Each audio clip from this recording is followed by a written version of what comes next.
Bentrovati, benvenuti in questo nuovo video dove parliamo di High-End Monaco, lo diciamo all'italiana, 2024. Così è un po' più, fa un po' più chic. Non ci credo neanch'io, però pazienza. In inglese si dice to pay visit, cioè fare visita, ma in inglese si dice proprio pagare una visita. E quest'anno per me è proprio stato un pagamento, cioè non avevo nessun entusiasmo, nessuna voglia di camallarmi fino a Monaco e ritorno per andare a scarpinare i miei 30 km su e giù per la fiera. Però insomma, ecco, non lo si fa necessariamente per piacere o per curiosità, lo si fa perché, insomma,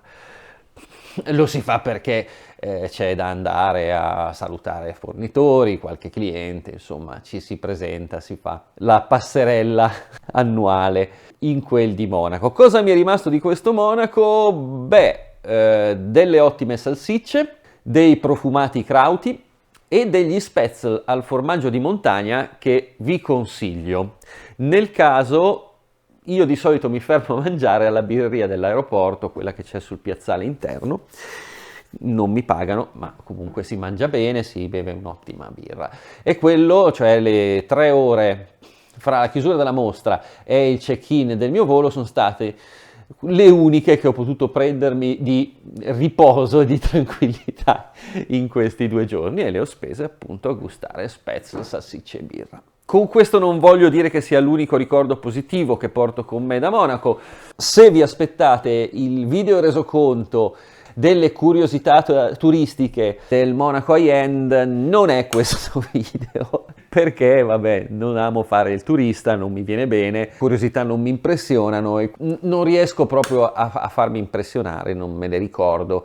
Ho visto la solita manciata di impianti a destra e a sinistra, solite cose onestamente, che l'amplificatore dell'anno scorso suonasse un po' più così e quello di quest'anno un po' più cosà, dei cavi da 100.000 euro, delle casse da 1 milione, sapete che, ecco, poco mi cale, quindi no, niente resoconti di questo tipo. Quello che vi posso raccontare è un po' l'atmosfera generale che si respirava in fiera. Io come gli altri anni ho visitato la fiera i primi 2 giorni, quelli che in teoria sarebbero riservati agli operatori del settore, ma che in pratica sono aperti un po' a tutti, perché gli operatori del settore poi regalano biglietti di ingresso per il giovedì e il venerdì a chiunque per fare i fenomeni con i clienti e cose del genere, e quindi ci si trova veramente chiunque ad affollare i corridoi della mostra. Vabbè, e sia, va bene così. Come vi posso sintetizzare il succo di questo Monaco High-End? Tanta Cina, tanta Cina. E ve lo riferisco nel modo più neutro possibile, è veramente una constatazione. Tanti gli espositori e anche parecchi visitatori commerciali, quindi cioè, difficilmente un privato dalla Cina viene a vedersi il Monaco High-End, hanno altro da vedere dalle loro parti. Quindi sembra proprio che ci si debba confrontare, se qualcuno non se ne fosse ancora accorto, con questo mercato in entrambi i sensi. Per le esportazioni è un buon segno, per le importazioni è un segno, mettiamola così. Si vedeva Cina un po' a tutti i livelli, dalle cose più economiche, dai fornitori, dai possibili fornitori che si presentavano in una sezione riservata, la sezione per gli OEM, cioè per i fornitori di parti e di lavorazioni, o componenti e quel che volete. C'erano diversi fornitori dal Far East, fornitori di componentistica, di lavorazioni meccaniche per i cabinet, di casse per diffusori, cioè per i mobili per diffusori, c'era veramente un po' di tutto. E poi c'erano, nella parte canonical della fiera, gli espositori dei marchi più famosi. Cioè, avete presente gli ammazzagiganti da Amazon e da AliExpress? Oh, ecco, c'erano con tutte le loro robine. La cosa che mi ha colpito è che fino a qualche tempo fa quando si pensava a questi marchi da ammazzagiganti, non starò a farvi nomi e cognomi, veniva in mente il nome del DAC ammazzagiganti, dell'amplificatorino ammazzagiganti, uno li immagina come brand separati. E invece quest'anno, cosa che non ho notato l'anno scorso, non so se mi è sfuggita o forse non c'era proprio, ma quest'anno c'era la casa madre che si presentava come espositore e nello stand aveva tutta la serie di marchi prodotti dalla stessa casa, e questo in barba a tutti gli audiofili illuminati che pensavano di vedere diversi produttori cinesi. No, è un produttore cinese che ci manda di qua specialità con marchi diversi, ma di fatto è un produttore solo. Non confondetevi, la cosa succede anche con marchi ben più famosi, non con quelli economici da AliExpress. C'è un produttore che ha sede in Cina e uffici in Inghilterra che produce tutta una serie di marchi ex europei acquistati,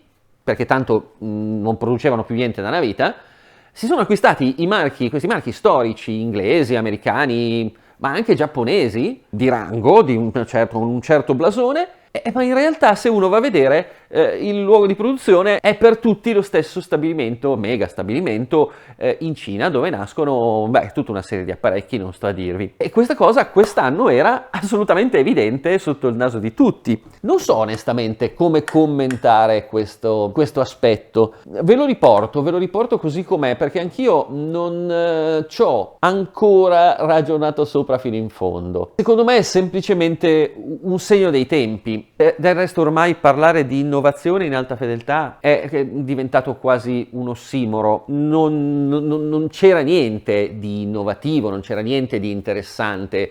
Su 4 piani di mostra, quanti erano? Non ricordo neanche più, 3 piani di mostra. C'erano sempre le stesse cose. Abbiamo fatto i video sugli amplificatori vecchi, alla fine dei quali abbiamo stabilito che tutto sommato ancora li stanno copiando adesso pari pari, pedissequamente, e non è venuto fuori niente di interessante in un secolo di storia, poco meno.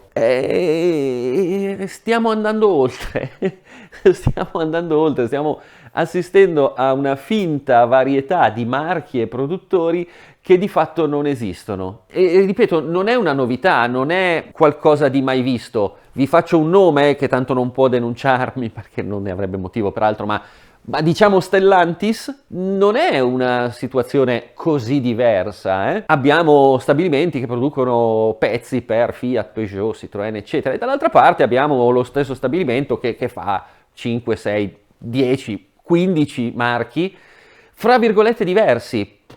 Che cosa vi aspettate di trovarci dentro? Anche nel nostro campo, come nell'automotive, forse stiamo assistendo veramente a un generale livellamento di quelli che sono i prodotti per la diffusione di massa. Datemi del retrogrado, datemi della persona all'antica, ma non stiamo parlando nel nostro campo.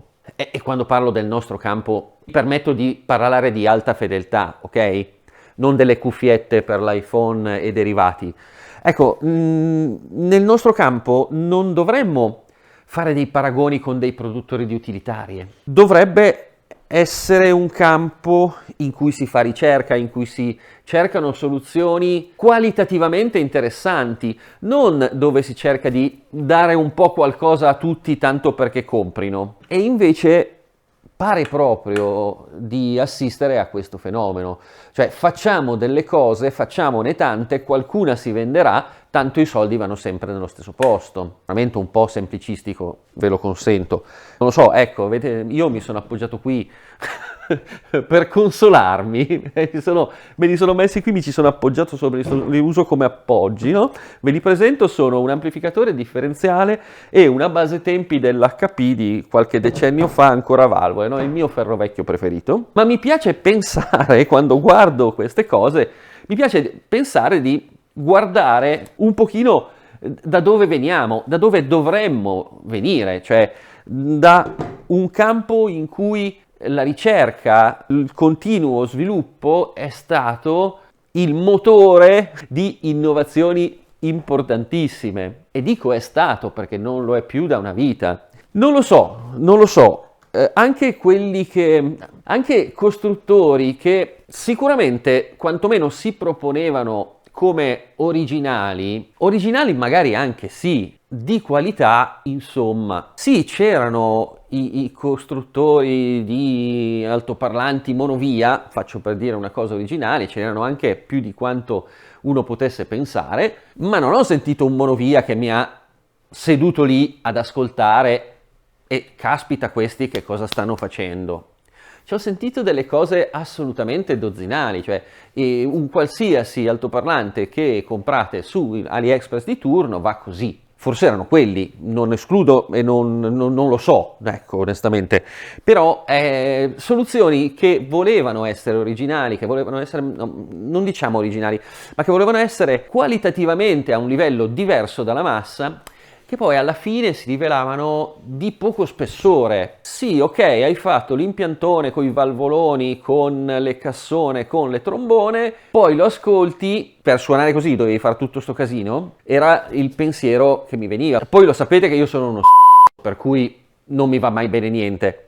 Però, capite, cioè, manca proprio, secondo me, quella spinta a fare qualcosa in più. Per la serie gli altri fanno talmente schifo che noi comunque ne usciamo bene. Boh, va bene, se questo è il livello, stiamo sereni. Io però un'altra cosina ve la vorrei segnalare, perché come tutti, soprattutto perché interessava a me, sono andato a visitare anche la salettona enorme dell'impiantone cinese, quello da 1 milione, 2 milioni di euro, non so, quello con trombe dappertutto e cose dappertutto, che da qualche anno appare, negli ultimi anni è apparso in spazi espositivi enormi da fare invidia a tutti gli altri. Ecco, per la serie si sono mossi veramente in grande spolvero, vorrei dire in grande stile, ma abbiamo concetti diversi. Ecco, lo stand era molto carino, con chi presentava l'impianto in abiti tradizionali, molto cordiali, veramente nulla da dire. L'impianto era estremamente coreografico. Quello che mi interessa rilevare, questo impianto che io ascolto annualmente da alcuni anni, tutti gli anni migliora un po'. Non era certo ad alto livello e non era certo qualitativamente adeguato al livello di costo che proponevano. Ok, ci sta. Stanno imparando, ma il punto è che stanno imparando. Stanno imparando a fare high-end. È successa la stessa cosa negli anni 60-70 con i giapponesi, hanno cominciato a produrre schifezze e poi hanno cominciato a fare delle cose spettacolo. Schifezze costavano 2 soldi e cose spettacolo costano un occhio da testa, ma manco ce le possiamo permettere noi. La stessa cosa sembra succedere coi giusti tempi anche con i costruttori cinesi high-end. Stanno imparando, stanno cominciando a far funzionare le cose un po' meglio. La cosa che mi ha colpito è stata, al di là dell'impianto che è migliorato, eccetera, non so tra l'altro come funzionasse, avevano tutte le elettroniche chiuse in delle specie di mobili rack in stile tradizionale cinese, tutti laccati carini. La cosa che mi ha colpito, vi dicevo, è una scenetta a cui ho assistito mentre ero lì per i fatti miei a sentirmi due note. Sono passati un paio di ragazzotti cresciuti, insomma, sulla quarantina, in uniforme di un certo marchio molto famoso, europeo, estremamente costoso, eccetera, eccetera, i quali parlottavano sghignazzando fra di loro e sgomitavano con fare molto, con un'area di sufficienza di fronte alle prestazioni di questo impianto. Il punto era che comunque questo impianto, per quanto non fosse in forma, suonava meglio del loro. E quindi, teniamo un occhio aperto e vediamo cosa succede. Sicuramente la produzione cinese di bassa lega resterà produzione cinese di bassa lega, nessun problema. A un certo punto avranno anche loro, io mi auguro, perché non si può andare avanti così, a un certo punto avranno anche loro dei costi di produzione tali per cui non potranno permettersi più di fare produzione a costo zero. Non so quanto succederà, ma insomma non sta a me prevederlo, e quindi anche loro faranno fatica a fare le porcherie che fanno adesso a costo zero, ma ripeto, sono a costo zero e non è che possono essere delle robe fantastiche. Il problema è che a un certo punto faranno cose belle che funzionano. Allora forse qualcuno che fa lo spavaldo adesso dovrà un pochino ripensare le proprie priorità, ecco, quantomeno per tenere in conto degli sviluppi. Non so, non ho idea se ci metteranno un anno, un mese, 10 anni per arrivare a livelli di eccellenza, quantomeno per le proposte che vogliono essere di eccellenza. Però sembra che un pezzettino alla volta stiano andando dalla parte giusta. Stiamo a vedere. Non troveremo queste cose a 100 euro su AliExpress, le pagheremo quanto i migliori giapponesi, i migliori americani, i migliori quello che volete che ci sono in giro. Chissà che imparino anche loro e insomma ci facciano vedere che è meglio che la smettiamo di fare i fenomeni europei che vendono i marchi storici ai cinesi e rimangono con un pugno di mosche perché poi non sono neanche in grado di innovare quel tanto che basta per reggere la concorrenza di mercato. Insomma, 2 giorni a fare il turista, sufficientemente faticosi, ma dai, alla fine qualche cosina si capisce sempre. Del resto, come dico sempre, a Monaco c'è il mercato dell'alta fedeltà. Se uno vuole capire come sta andando il mercato dell'alta fedeltà, è lì che deve andare. Per carità, con buona pace dei grandi show americani e degli show emergenti che stanno venendo fuori in giro per il mondo, fra cui quello di Varsavia, ad esempio, che a livello europeo sta esplodendo, e quelli dell'estremo oriente, che insomma sono comunque a livelli sicuramente interessanti. Naturalmente non posso non menzionare il fatto che per la prima volta sono stato fermato per fare un selfie, perché questo è il prezzo della fama. Ebbene sì, una persona che ringrazio sentitamente, perché veramente il mio ego ne è stato estremamente coccolato, mi ha fermato e mi ha chiesto di fare un selfie assieme. Sono quasi commosso, grazie, insomma ci voleva. Nel frattempo, oltretutto, negli scorsi giorni ho visto che siamo arrivati a 9.000 iscritti, per cui veramente un'esplosione, tanta roba. A proposito di iscritti, magari iscrivetevi al canale, che io pubblico un sacco di contenuti no, però magari pubblico qualche contenuto che vi può interessare, che non è proprio, insomma, che non fa parte magari proprio del solito coro di osannanti che si trovano in giro o di recensori sedicenti tali. La campanella è sotto, l'attivate per così vi arrivano le notifiche quando esce un video nuovo, magari riprenderemo a fare live, eccetera, eccetera. In chiusura di video vorrei approfittare, poi sarò più preciso a riguardo, per annunciare che sono arrivati un po' di mobili delle CX8 Monitor e questa settimana riprende la produzione, per cui chi stava aspettando l'ok per ordinarle, chi invece sta fisicamente aspettando le casse, ci sono delle buone notizie, le facciamo finalmente, sono arrivati i mobili, sono belli, non si rompono, stanno insieme,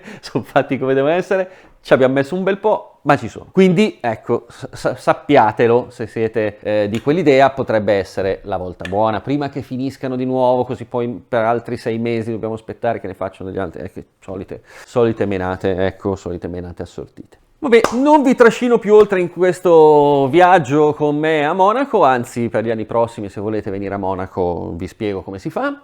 E così potete vedere anche voi la mostra e stupirvi davanti agli spettacoli più turpi che l'alta fedeltà può mettervi davanti.